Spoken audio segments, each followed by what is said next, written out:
Well, first of all, thank you both for being here. This is actually a pretty big moment in international relations, I think, for our country. I think you would both agree with that. For people that are going to watch or thinking about this issue, the first thing, and I think you both touched on this in your statements, is, freedom of navigation in the seas has been the linchpin of this economic growth and prosperity that we've seen in the post-Second World War era. And that's particularly true of the Asia-Pacific region. And the South China Sea in particular, I believe, the last time I checked, is a place where a significant percentage of global commerce is now transiting through. So this matters in real time to people in this country.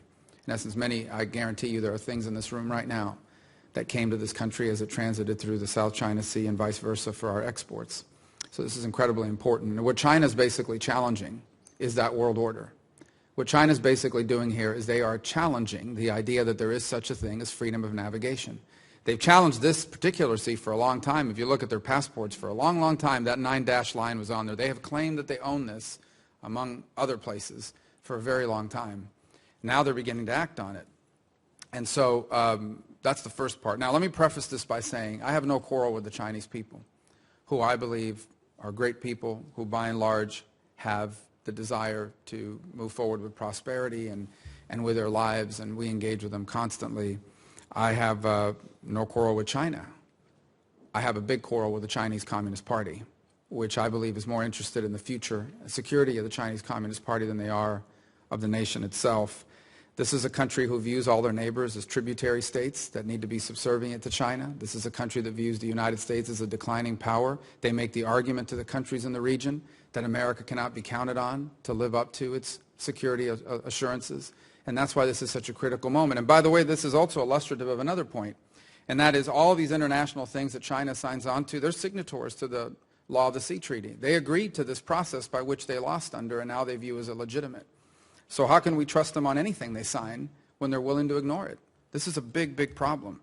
And I think, and I hope that the position of the administration and the next administration will be that we will never accept these arguments, that there will be no part of these illegitimately claimed areas that we will not sail through and challenge, that we will never accept it as a matter of course, whether it's the air defense zone that they've claimed or this illegitimate claims that they make now. And Mr. Campbell, you were one of the architects of the so-called pivot to Asia, and you've written extensively about this policy. So I would just ask you, what is, and I think you've touched on this already, but what is your assessment of the success of this policy after 5 years after it was announced, and specifically, and maybe what needs to be done next? And on that point, I want to make one editorial comment in addition to the 2.5-minute editorial comment I just made, which is this is why the defense sequester is so crazy. It's nuts, because we need to be able to fund our ability to project power in the region, because in the end, all the diplomatic rhetoric, all the speeches from the Senate are worthless if we do not have the physical capability to deliver on our security assurances that we've made to our allies in the region, both in South Korea, Japan, the Philippines, and others. But what is your assessment, Mr. Campbell, of the state of affairs on the pivot to Asia, and what is the next iteration of it moving forward as we go into a new administration and a new Congress? Thank you very much, Senator. I appreciate the question, and thank you for your service. I will say, I don't mean any harm by this, but I will say what I appreciated very much is how open your office was to us. You'd asked us to come up to be briefed about Asia, asked very good questions. You challenged us a lot, but you also were very respectful. I actually would say one of the most important things that we're going to need to sustain to be effective in Asia is to maintain a bipartisan commitment. And that's incredibly difficult, but I think you all, each in your own way, have laid out the enormous American stakes in what's involved here and the need to do more. Look, I think the rebalance or pivot is proceeding in fits and starts, to be honest. And part of that is we got a lot of domestic issues. It's impossible to leave the Middle East and South Asia given what's going on now, and that's where the focus really is. And so you gotta find time in other parts of the schedule to make sure that strategic focus comes from key senators. Very grateful for the team that came to Shangri-La, very much noticed by friends in the region as a whole. I think the administration has done a pretty good job in trying to make clear that this is where our future lies, but we're going to have to do much more. I agree with you about sequester. I'd like to see much more active diplomatic engagement generally. really at the base of much of this. I know we focus mostly on the military dimension, but a lot of this is a diplomatic gain. We've got to be very effective in terms of how we pursue our interests. No American politician in the last 25 years have given a speech in America, about why Asia is important. We have not tried to convince our American people about what we're about. There have been hundreds and thousands of speeches about Fallujah and Iraq and Afghanistan, all important, but no one has said, you know, this is why we engage, this is why we're out there. We give those speeches in Asia, we don't do them at home. So I think we have our work cut out for us, and we had at the beginning of this administration a little childish back and forth where some would say we're back in Asia and others would say no, we'd never left. Senator Rubio, I would take a position that both are wrong. For us to be back in Asia is going to take decades. It's going to take multiple presidents, deep, substantial engagement. And for those who say we never left Asia, the price of admittance has gone up dramatically. What used to pass for effective diplomacy and military engagement 15 or 20 years won't get it done, will not get it done today. Now, as we speak, we have 2 aircraft carriers in the Asia-Pacific region deployed. That should be a regular part of our engagement, not something that happens occasionally. So I commend you on the work that you've done to try to undo the sequester, and I also want to see you continue your role of really focusing on the Asia-Pacific region. I'll do everything I can to support that. Thanks, Senator. Senator Rubio, I listened carefully to what you said. I think one thing you perhaps are missing about the Chinese people is that they are, whether the Communist Party whips them up or not, extremely nationalistic and feel that China's destiny is much larger than what it currently is. They believe that for the last 150 years they were physically carved up by outside countries, notably Japan, but also a large number of European countries and even the United States. Now they've become the second largest economy in the world. They've grown tremendously, and they feel their time has come. So, and they feel their time has come in a pretty crude way, which means that they should be the #1 dog in their part of the world, and everybody else should adjust. So I think this is deeper than just the Chinese Communist Party, which is ruling them, and it's pretty understandable in terms of their history. So I think what the United States does has to channel that Chinese, which I think is a national feelings and desires, by presenting military situations in which the costs of aggression are too high, channel that great Chinese energy, which we've seen in so many other countries, Chinese American citizens here in the United States, Taiwan, Singapore, other very vibrant Chinese companies, into an area in which they can make tremendous advances by their economic prowess, by their cultural attainments, but just sort of set some military lines and say this far and no further. Then I think we can move forward properly. Admiral, and I agree with you on the nationalistic and on their view of history. The last 100 years has been an aberration, and I understand all of that. And I don't disagree with your statement about that being a powerful sentiment in China. I would only add that I think the people in Korea, the people in Japan have their own ambitions for the future, and it is not to be a tributary state to China.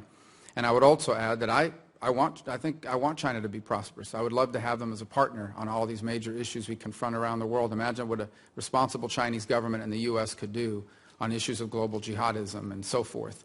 I can tell you what's going to be a big problem, and that is if that nationalism leads them to continue to steal secrets from our companies and our military in order to cut corners, if they aggressively act to take over international waters, and if they do to other places what they've done to Hong Kong, and or what they do now on the gross human rights violations. If they treat their own people that way, just imagine what they would do to other people that they gained any sort of power and control over. And that cannot happen. That will be a major, major problem.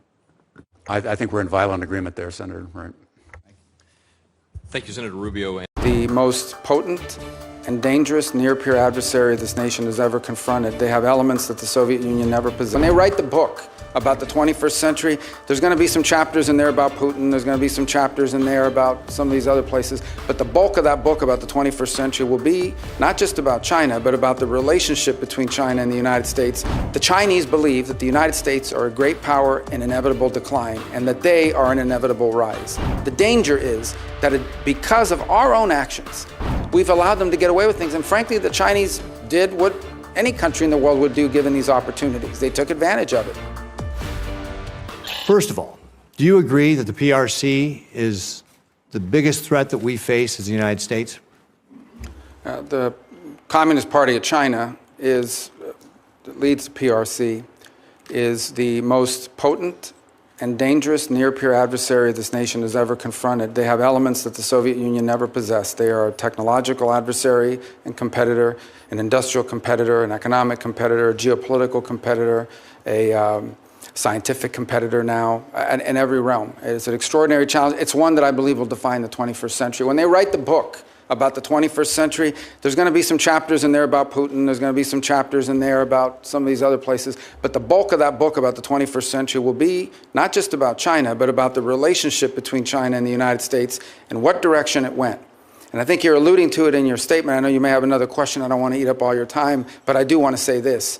The Chinese believe that the United States are a great power in inevitable decline, and that they are an inevitable rise. Now, they already are. They're going to be a rich and powerful country, and we're going to have to deal with them. The danger is that because of our own actions, in many cases, a dangerous imbalance is built up in that relationship. We allowed them for years to pretend that they were some developing countries, so we should allow them to continue to cheat on trade and commerce. We should allow them to continue to expand. They lied about not militarizing and populating island chains in the South China Sea and the like. We allowed them for years, before we got serious about it, to conduct grotesque human rights violations against Uyghur Muslims, as an example. One of the most horrifying things happening on the planet. And for years, no one talked about it, which, by the way, not just has a human rights component to it, it allows them to use slave labor to produce goods at the expense of the rest of the world. Talk about not just a horrific humanitarian crisis, but an unfair trade practice as well. We've allowed them to get away with things. And frankly, the Chinese did what any country in the world would do given these opportunities. They took advantage of it. And so I think now we're dealing with the ramifications of it. I agree 100% what you said, but I remind you, and I remind everyone, I guess I want to make this point, that much of what we need to do to confront China is here at home. It's not just abroad, it's also here at home. We have to rebuild our domestic industrial capacity, and we have to make sure that the United States is not reliant on any single other nation for any of our critical supply chains. People from my state, Nebraska, will understand and get on board. If we stay on the road we're on right now, in less than 10 years, virtually everything that matters to us in life will depend on whether China will allow us to have it or not. Everything from the blood pressure medicine we take to what movies we get to watch, and everything in between. We will depend on China for it. They have come to dominate the critical mineral industry supplies throughout the world. Everywhere in the world, they've now established critical mineral rights. Even those who want to see more electric cars, no matter where you make them, those batteries are almost entirely dependent on the ability of the Chinese and the willingness of the Chinese Communist Party to produce it and export it to you.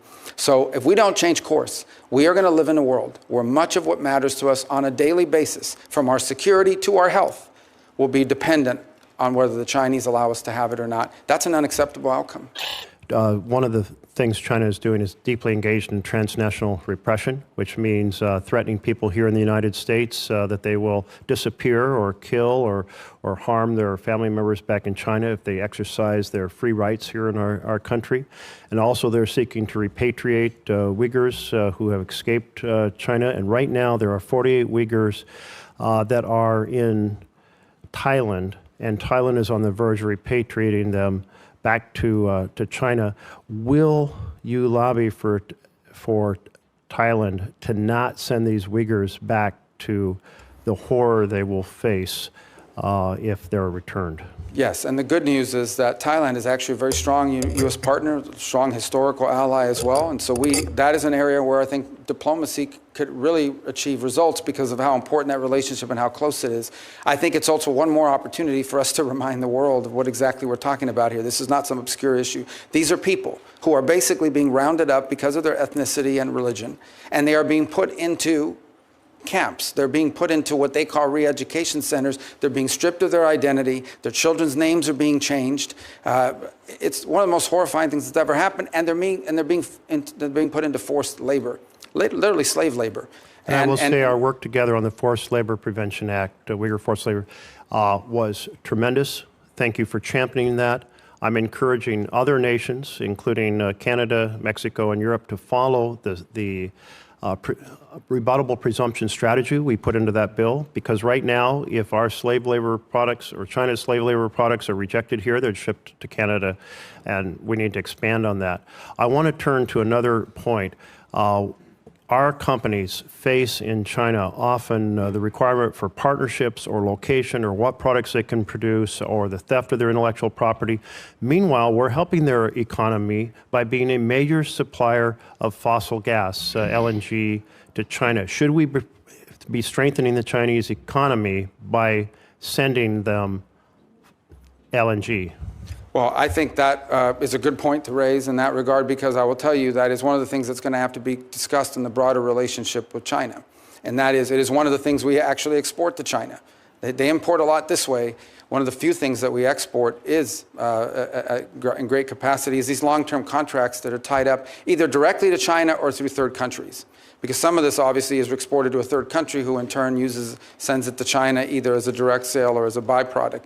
So I think that has to be on the table as a number of other measures that we have in leverage as we engage the Chinese in this geopolitical perspective. I would go further and point out that the Chinese also have, I believe, the world's largest surplus refining capacity. They've invested very heavily in that as well. And that's one more area where I think our energy policy will be critical and bringing some geopolitical stability to our relationship with them. I know you sponsored a bill to cut off the exports. I've focused on China, but I want to turn to humanitarian issues. What about Taiwan? I had the chance to go to Taiwan in the year 2000. It was the second presidential election there, and it was the first one where people were becoming convinced that they actually might be able to hold a democracy. I believe they've earned the right to have a voice in international affairs, and I also believe that they are at great risk right now with mainland China, Xi's plan to be aggressive militarily towards them, as my colleague Senator Ricketts just noted. Will you support in your role as Secretary of State Taiwan's right to have a voice in international affairs, participate in international forums? And will you support the porcupine strategy providing that we will supply them with defense articles and defense services in such quantity as may be necessary to enable Taiwan to maintain a sufficient self-defense capability? By the way, that phrase is from the 1979 Taiwan Relations Act. It's in our current law. Yeah, let me just point out that on the Taiwan Relation Act, and I believe of the year 2016, I was the lead Republican sponsor in reauthorizing and reinvigorating it. I think that the multiple or consecutive presidential administrations of both parties have made clear that the policy of the United States towards Taiwan is encapsulated not just in the Taiwan Relations Act, but in the 6 assurances that multiple administrations, including the Trump administration and now the Biden administration, have made clear are our policies. With regards to your second point about international forums, ASEAN is a great example of one in which that's being tested. Last year at their conference, the Chinese were able to prevent participation by the any mention of Taiwan in the memorandum. And then this year they're working very hard to make sure that no one associated with Taiwan was anywhere near it. So this is just one more example of how they're being excluded. I would also point to the Western Hemisphere. I know that sounds like half a world away, but you understand this issue. The majority of nations on Earth that continue to recognize and have relations with Taiwan, the vast bulk of them, or the plurality, are within the Western Hemisphere. They've undertaken a very aggressive action in just the last 7-8 years to get these countries to flip. They got Panama to flip, then they got Panama to convince the Dominican Republic to flip. They've targeted multiple other nations, and Nicaragua most recently, to flip. So I think that's an important thing for us to keep in mind and make a priority. And I also think it's important to recognize allies in the region like Paraguay that have not flipped, and others who have stayed strong in that regard.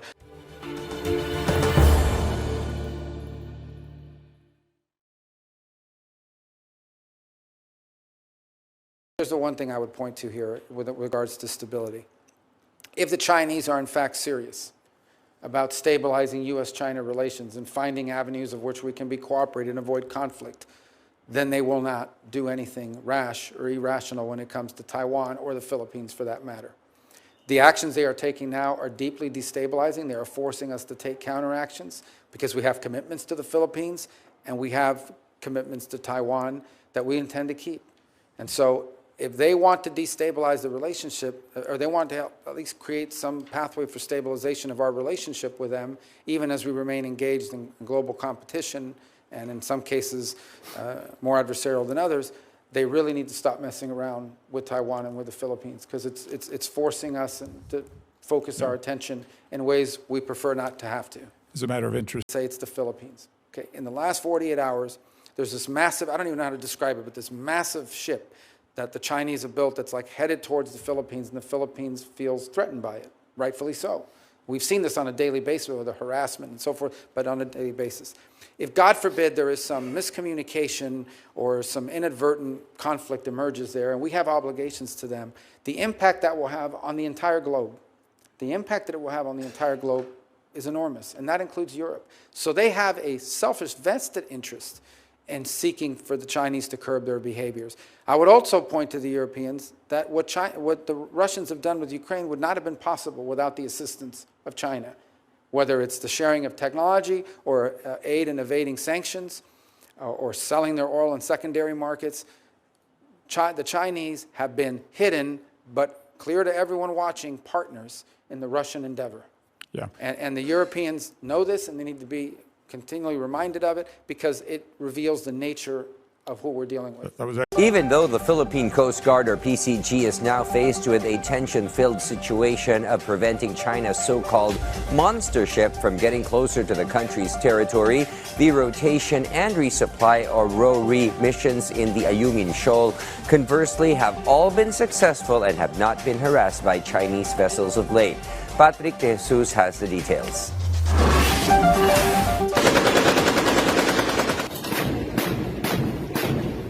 The Philippine Navy conducted a unilateral exercise within the vicinity of Bao de Masinloc today. BRP Antonio Luna, BRP Ramon Alcaraz, and BRP Andres Bonifacio carried out live-fire drills while also conducting sovereignty patrol in the West Philippine Sea. The said unilateral exercise demonstrates the importance of training as an effective tool in achieving and maintaining level of readiness and interoperability in line with the Navy's mandate in securing Philippine seas and upholding territorial integrity. For 13 days, the Philippine Coast Guard has been closely monitoring the monster ship of the China Coast Guard. Currently, BRP Gabriela Silang is shadowing the vessel to ensure it remains 70 nautical miles away from the coastline of Zambales province. Radio challenges between both sides continue. To avoid miscalculation, leave the area immediately and stay away from it. Over. You do not possess any legal authority to patrol inside the Philippines Exclusive Economic Zone. You are directed to depart immediately and notify us of your intentions. Your illegal activity will be reported to higher authorities. Several lawmakers praised the PCG's actions, despite China testing the country's limits. Our problem is we have an aggressive neighbor in the north. China is an aggressive neighbor. And I think they're testing the limits and patience of our government and, of course, our armed forces of the Philippines, our Navy, and our Coast Guard. We should practice prudence. We should practice, of course, restraint. Kasi ayaw po natin na-escalate ito. Ayaw po natin ng gulo. Tama po yung ginagawa ng ating Coast Guard na binabantayan itong barkong ito, na monster ship nila. Yung sinashadow, it's called shadowing, no? Senator J.V. Ejercito emphasized that while he remains hopeful for positive outcomes in the bilateral talks, he also believes the Philippines must strengthen its defense posture.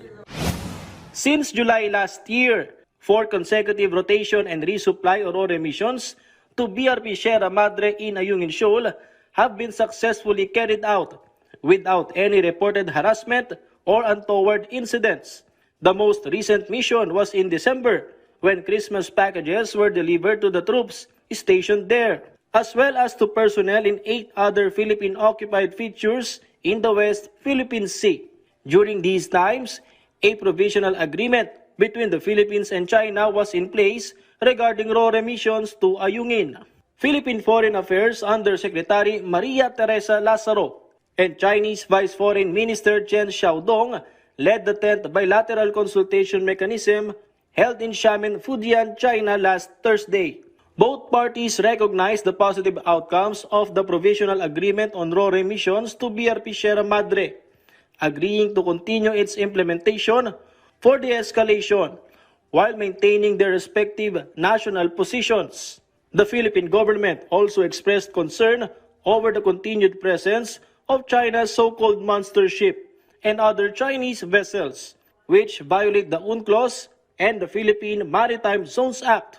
During the BCM, both sides agreed to strengthen the platform for Coast Guard cooperation between the Philippines and China. Have we already addressed, or do we plan to address the concerns regarding China Coast Guard's operation reaching as far as Zambales and the presence of China's large vessels in the Philippines EEZ? Can you confirm muna? Can you It's confirm happening that? today. Firstly, is it happening yet? Yeah. In fact, I think it's going on now as we speak. So really, I don't want to prejudge what the eventual outcome will be.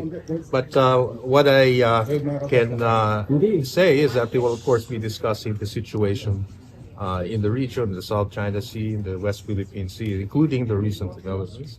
And, of course, other issues which have been under discussion for some time, which are aimed at seeing how we can cooperate in certain areas, such as in the environment, and even possible cooperation between the Coast Guards, the Philippines and China. Absolutely, but that very specific development we're referring specifically, we will raise the monster ship in The monster ship? Well, those are what is normally discussed in the bilateral consultation. That's especially recent developments or ongoing developments. But as I said, I'm not there at the moment. So let's just wait for the results of the meeting. Who's there, sir? Undersecretary Lazaro is heading our delegation, and her counterpart, Vice Minister of China. Sir, what do we hope to achieve by re-establishing yung Coast Guard to Coast Guard na Well, we hope to establish a means of cooperation and undertaking, let's say, positive activities. But that will have to be agreed in any memorandum of understanding between the two. But it's cooperative in nature, of course. Is it meant to avoid escalation? Well, as I said, I don't want to prejudge the final outcome, but it's going to be aimed at promoting cooperation. Sir, but Philippines will demand the pull-out of the monster ship at the BCM. Excuse me? The Philippines will demand the pull-out of the monster ship. Well, we will certainly raise the concerns we have. Including that. Including the withdrawal. Well, no, the concerns we have. Withdrawal. The agenda sa ASEAN Foreign Minister retreat in Langkawi? Oh, well, it's actually the foreign ministers' retreat. So it's really, it's a little bit more informal. But certainly they will discuss, I suspect, of course, developments in the region, including Myanmar. And I'm sure we will raise, of course, developments in the South China Sea, and of course other issues which ASEAN is concerned with. But I suppose in terms of regional developments, those would be the top two. But they will also be discussing other areas of cooperation in the economic field, for example, and also in energy and other issues. Thank you, SFA. Thank you, sir. Delegation productive meeting in Manila. As the Minister and I discussed this afternoon, we've come, of course, to the understanding that our geopolitical security environment is growing more and more complex and challenging. And in this regard, the Minister and I acknowledge, therefore, that our countries face similar challenges, and we also reaffirmed our effort to pursue regional peace and stability.